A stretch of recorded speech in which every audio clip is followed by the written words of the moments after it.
फुजानि ड्रेस गासिखौबो होखाजोब्बायमोन आंनो खालि मोनसे फिसा बुस्थुल' नांगौमोन नांगौमोनलै सना आंना बे बुस्थुआ गैयाबानो जाथारा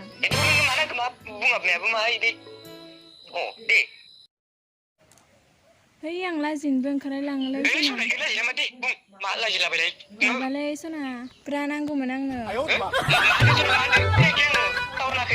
है माबा गावहा खोनायाबो ब्रा नांगौ आंनो ब्रा नांगौमोनलै सना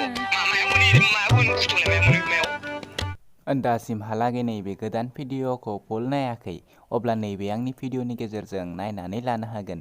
हेलौ लोगोफोर, नोंथांमोननि गेजेराव आरोबाव मोनसे गोदान भिडिअनि गोदान आपडेट लानानै फैलायबाय।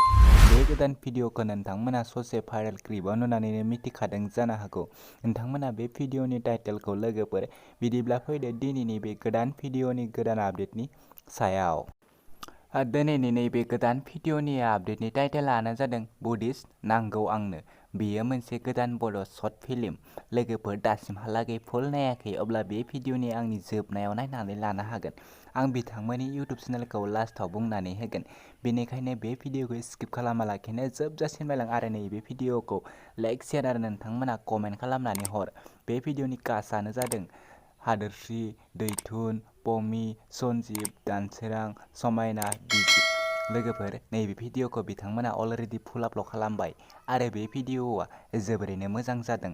नोंथांमोना फुल नायनो थाखाय बिथांमोननि मोनाबिलि प्रडाक्सन इउटुब चेनेलाव थांनो नांगोन। नैबे इउटुब चेनेलाव थांनानै बे गोदान भिडिअखौ नायहैदो आरो चेनेलखौ दासिमहालागै साबस्क्राइब खालामाखै अब्ला बिथांमोननि इउटुब चेनेलखौ साबस्क्राइब खालामनानै होदो। बिथांमोना बेफोरबायदिनो गोदान गोदान भिडिअ लानानै फैबाय थायो। लोगोफोर नोंथांमोना बिथांमोननि भिडिअखौ नायनानै लाइक शेयार कमेन्ट खालामनानै होदो, गोजोननाय मोनगोन।